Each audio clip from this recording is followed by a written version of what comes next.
आज आपण करूया उपासाची कचोरी। त्यासाठी आपण 1 कप ओला नारळाचा चव घेतला आहे।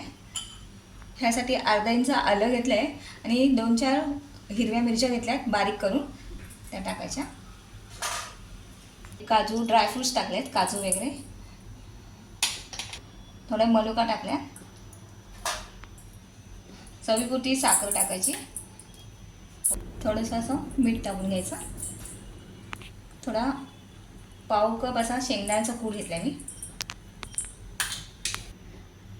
थोडा लिंबू असा पिळून घ्यायचा, लिंबाचा रस घ्यायचा, असा उकडलेला बटाटा टाकायचा आणि सर्व एकत्र करून मिक्स करून घ्यायचा।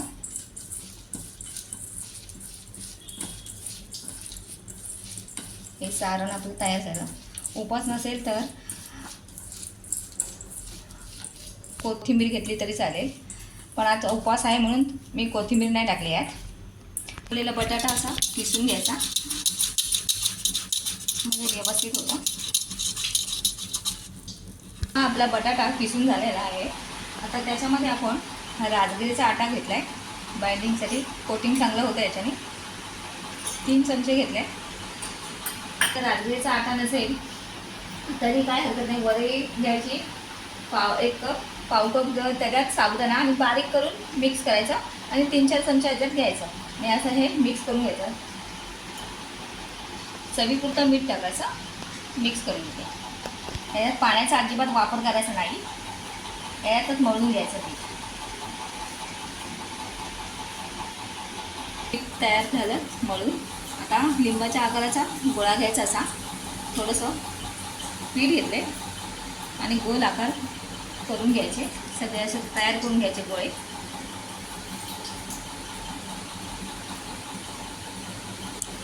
हे बटाट्याचे गोळे तयार करून झालेले आहेत।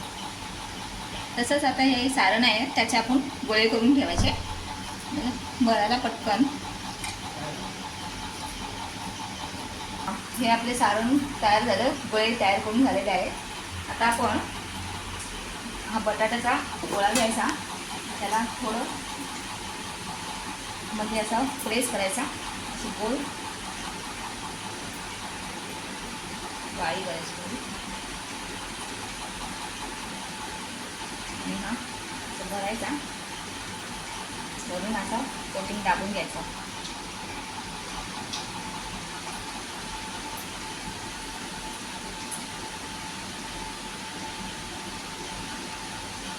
पीठ लावायचं आणि असा गोल गोळा करून घ्यायचा।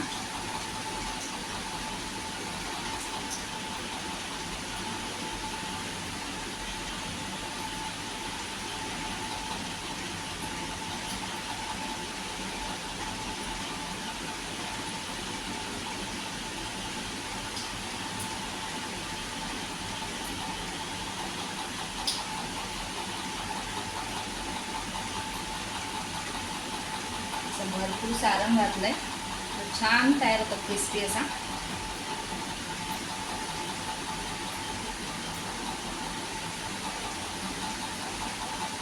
थोडं पिठाचा हात लावायचा, चिकटणार नाही, थोडं पीठ लावायचं थोडं थोडं आणि असं गोल करून घ्यायचं।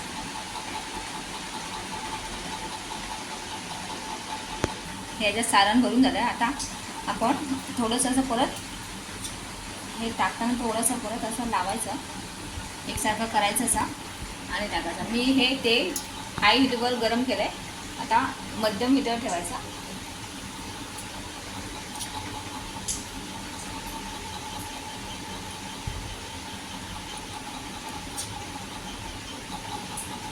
जर कोटिंगसाठी हे पीठ नसेल तर आपल्या इथं बटाट्याचा किस असेल तरी आपण तो बारीक करून घ्यायचा आणि असं कोटिंगसाठी वापरायचा, छान क्रिस्पी होता।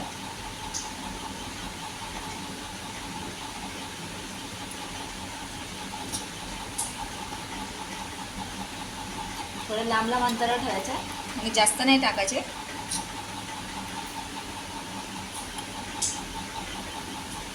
4-5 मावतील एवढे टाकायचे।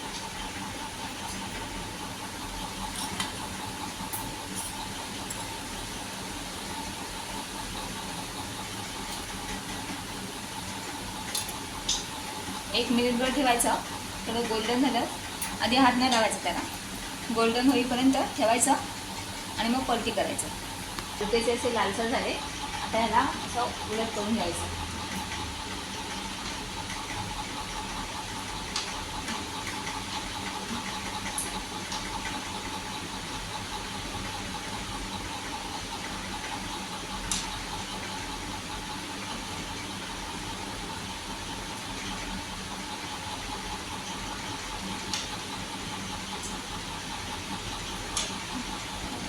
गोल्डन ब्राऊन होईपर्यंत तळून घ्यायचं.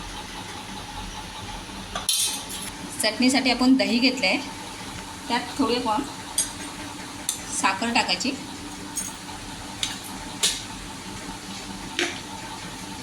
दाणेपूड 1 चमचा टाकायचा,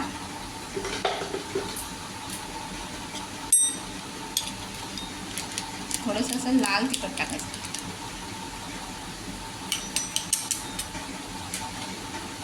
मिक्स करून घ्यायचं.